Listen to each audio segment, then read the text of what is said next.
Hello and thanks for joining me for a quick chat about When Pinball, the most recent book that I finished. This is by Haruki Murakami. When Pinball is two different short novels or novellas published together in this one volume. Hear the Wind Sing. The first one was Murakami's first published work, and it was published originally in 1979 in Japan. And the first English translation of this appeared in 1987. And then Pinball 1973 was first published in 1980 in Japan, and the first English translation of this appeared in 1985. This volume, which combines the two short works into one book, was published in 2015. It looks like from the copyright page that Murakami himself did the translation. The translation copyright is listed under his name, so it sounds like he did the translation for this edition. So yeah, I wanted to read this. I chose this for my must-read list because I wanted to get a work by Murakami on my must-read list because I'm chipping away through his stuff the last couple of years, and so I wanted to choose one of his works, and then I also wanted because one of my my main reading goal for my must-read list was reading diversity, and that included diversity of genres. So I wanted to choose a novella, and so in this case, the novella matched up with Murakami, and I could get both. So that's how I chose to read this. These two works, When Pinball, are considered the prequel to Murakami's first major. I don't know if I guess it's his first kind of major novel. The Wild Sheep Chase, and then also Dance, Dance, Dance also take place with this sort of same characters.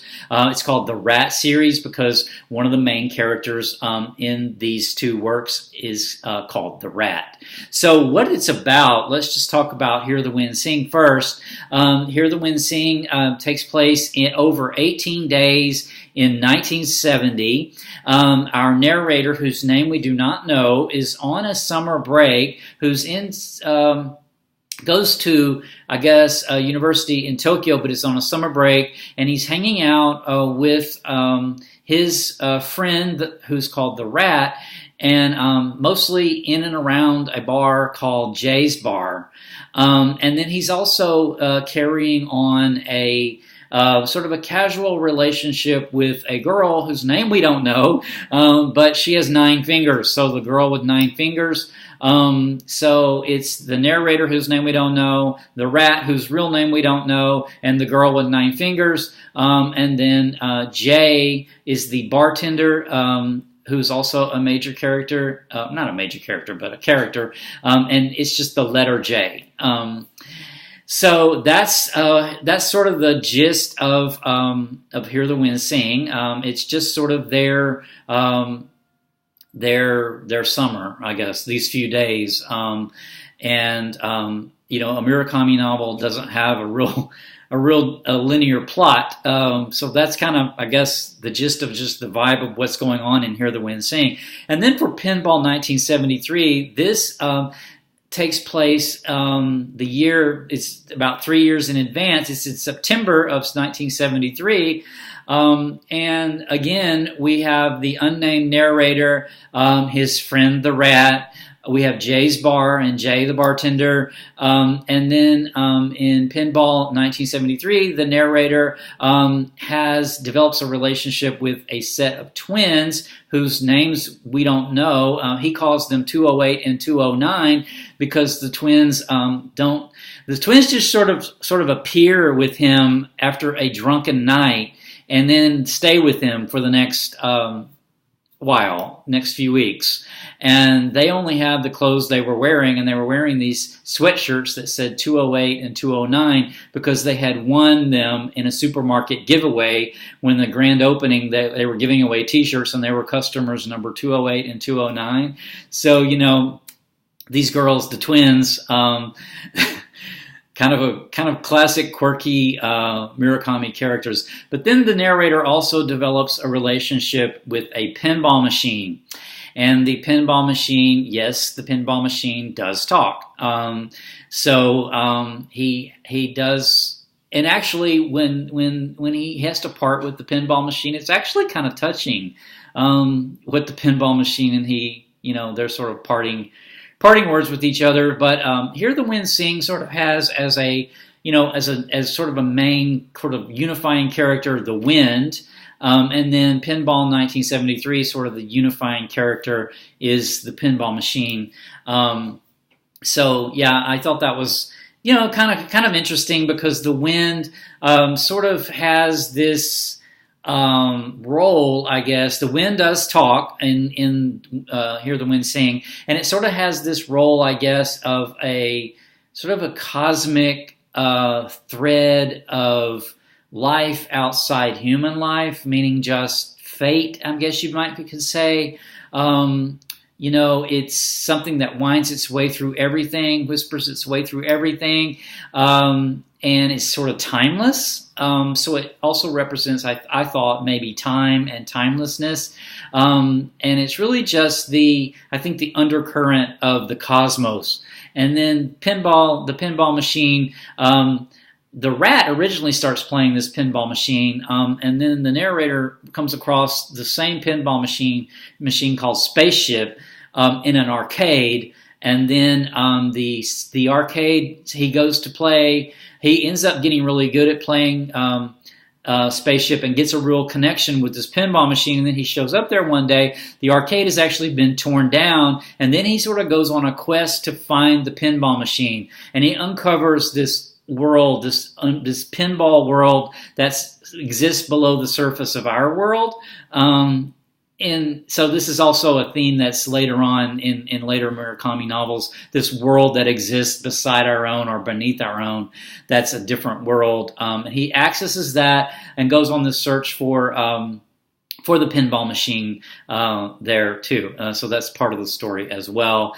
And then, it's just, again, the transience of life, the impermanence of everything, the fluidity of time, and that's sort of, I guess, the main theme of it.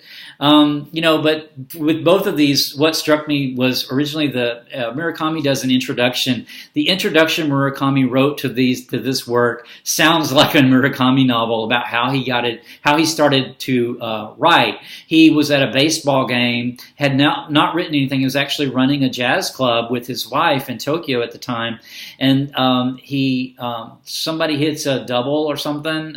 Anyway, there's a hit in the baseball game, and suddenly with that sound of the ball, it occurred to him that he could write a novel, and he actually started writing Hear the Wind Sing that day. So I thought that was kind of cool, because that sounds like something that you would hear from that you would read in a Murakami novel.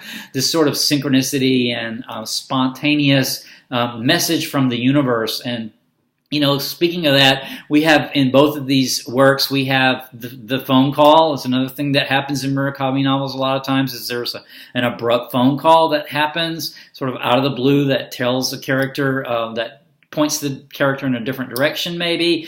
There's also wells, like water wells. This is featured in Hear the Wind Sing, as well as also in Pinball 1973. There's a part in Hear the Wind Sing where the wind, the character is on Mars in these wells built by ancient Martians, and it turns out to be a time differential, which is another thing common to Murakami novels, is the fluidity of time.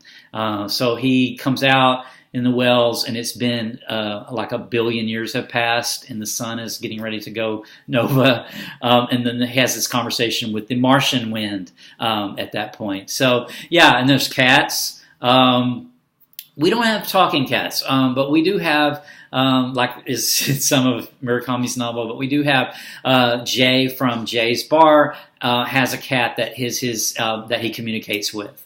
So the other kind of common theme with all of Murakami's later works that I recognized in these early works was music, classical music, jazz, and then in this case also American popular music. In this case from the 60s mostly, because these books were written in the 70s or early 70s, or music from the early 70s and 60s. But classical music figures very, very prominently, as it does in I guess practically every Murakami novel that I've read so far.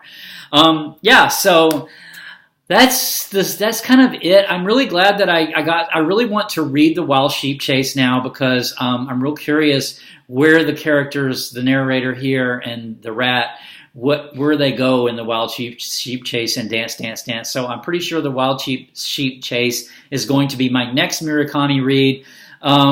When that's going to be, I'm not exactly sure. Maybe later this fall or at some point next year, surely. So I will leave the chat with that. I would like to say, though, I did finish up my must-read list. This finishes up my 2017 must-read list, so I will have a chat doing a recap of my 2017 reading list coming up after this video at some point in the very near future. But what I'm currently reading is The Uploaded by Ferrett Steinmetz.